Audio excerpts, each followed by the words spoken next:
The gospel lesson is from Matthew chapter 5, verses 1 through 12. It's page 4 in the New Testament.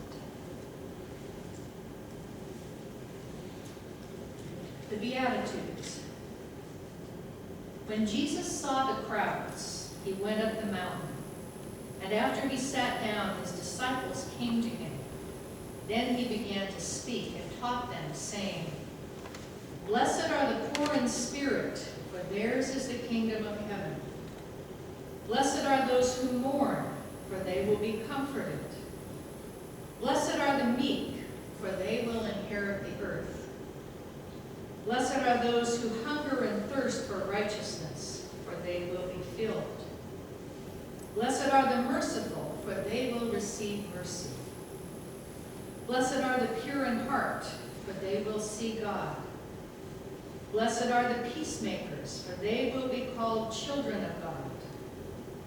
Blessed are those who are persecuted for righteousness' sake, for theirs is the kingdom of heaven. Blessed are you when people revile you and persecute you and utter all kinds of evil against you falsely on my account. Rejoice and be glad, for your reward is great in heaven. For in the same way they persecuted the prophets who were before you."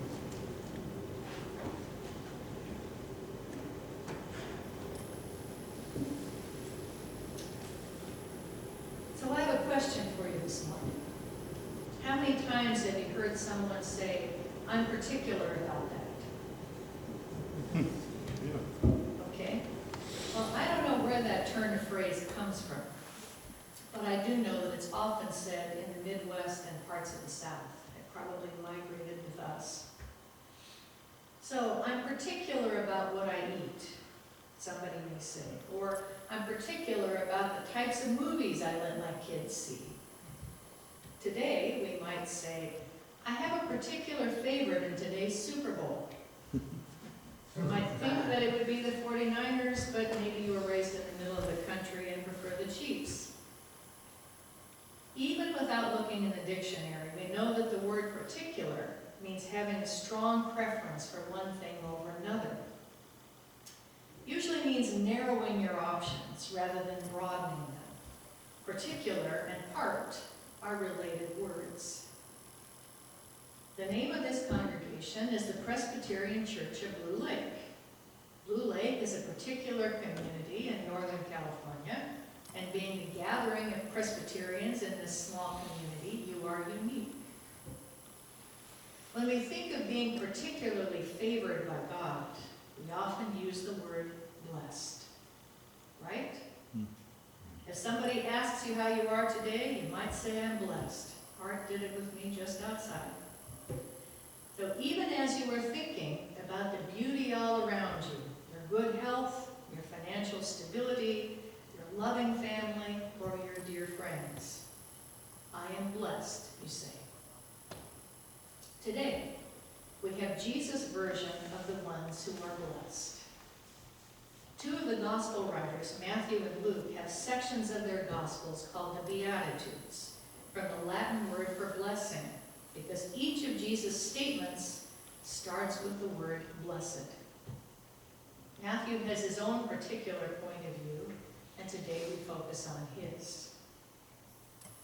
It's interesting that some scholars have looked at the Beatitudes as qualities or conditions that we should seek to have. My question to you today is, if you really look at the first four of Matthew's Beatitudes, would you want to be a person in that particular condition? Let me explain. Dr. Mark Allen Powell, in his book, God with Us, a pastoral theology of Matthew's Gospel, offers an interpretation that I think is very helpful and helps to structure the verses. He says that the first four verses should be interpreted as a unit. The first four start out, "Blessed are the poor in spirit. Blessed are those who mourn. Blessed are the meek. Blessed are those who hunger and thirst for righteousness." So we can imagine ourselves in those situations and imagine that we are those blessed ones. lives, right? Well, according to Powell, the poor in spirit likely means people who live in spiritual poverty. In other words, those who have lost hope. We certainly wouldn't choose to be that way. But Jesus recognizes that there are people who are in situations in which they feel no confidence that circumstances will change. God cares about them, he says. Theirs is the kingdom of heaven. Those who mourn has a more general meaning than those who have lost a loved one. It means something more like those who are unhappy or miserable. In other words, those who despair or who find no cause for joy. They will find comfort, Jesus says. So we're hearing about people who have no hope, no joy. The third verse speaks of the meek, and Powell points out that word can have the positive sense of humble or gentle, but it can just as likely mean humiliated or powerless. These ones inherit their blessing. They don't earn it, but they have to wait for it. And finally, those who hunger and thirst for righteousness are also those in need. The Greek words actually mean the ones who continually hunger and thirst for righteousness. The ones who keep on hungering and thirsting because they want to see God's righteousness, and they see how often God's righteousness, God's justice, is not being done on the earth. So if we think about these first 4 Beatitudes this way, I think it's clear that these are not characteristics for us to pursue if we want to earn God's favor. Instead, these 4 conditions, hopelessness, despair, powerlessness, and an unsatisfied desire for God's righteousness, are undesirable conditions that bring us no peace. But when God's will is done, these people will be a part of the kingdom of heaven and will find comfort and fulfillment of their desire for joy, justice, and wholeness. So now, let's look at the second group of Beatitudes. We find in these phrases the merciful, the pure in heart, the peacemakers, and those who are persecuted for righteousness' sake. These seem different, don't they? These are the characteristics God wants to see in us. These are the ones that God rewards. The word mercy can mean several things. To forgive sins, to heal those who are sick, and to make right what has gone wrong. Merciful people are healers, those who work to make things right. The pure in heart are those who act with integrity, those who are congruent on the inside and outside, those whose hearts are undivided. Concerning the blessing that they will see God, Powell says, such a blessing is especially appropriate for the pure in heart, because as people who are truly pleasing to God, they have offered the world a vision of what is godly. Those who will see God are those in whom something of God has been seen. And the peacemakers are those people who are actively working to establish the love, respect, and wholeness that God wants for a broken world. Peacemaking is not a passive condition, like saying, whatever you want, dear. We often think that that's peacemaking. But it requires effort and actively working toward reconciliation. And now you may say, but what about being persecuted for righteousness' sake? Surely we don't want to be persecuted. As someone who worked for several years with the survivors of domestic violence, I would say no, that is definitely not the goal.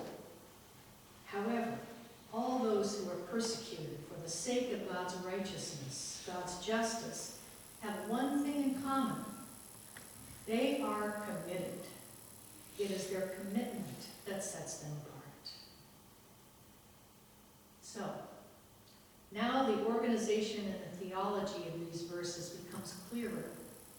Those unfortunate ones from the first verses, those who are hopeless, those who despair of feeling joy again, those who are powerless, and those who continually yearn for God's kingdom of justice and shalom will be the recipients of the merciful healing, the undivided heart, the peaceful reconciliation, and the commitment toward justice of those in the second group. The people in the second part, because God is blessing them through their actions, provide what the people in the first part are yearning for. So both groups are blessed. But just in case we think that everything will be easy, Jesus leaves us with a final warning. He's been addressing these groups in the third person, those people over there. The disciples and any others who are listening may have been able to say to themselves, Jesus is talking about those other poor people. Well, maybe I am kind of merciful and a peacemaker. Now wait a minute, who was you? But Jesus is continuing to talk. He's saying, blessed are you when people harass you and lie about you and spread rumors about you, because you are in good company. For many years, people who worked on behalf of God experienced these things also. Eventually, you will find your reward. And maybe that's what we should take away from this text. We are sometimes the particular poor ones who need the help and loving attention of others. Sometimes we are the particular ones with the gifts and commitment and time to share.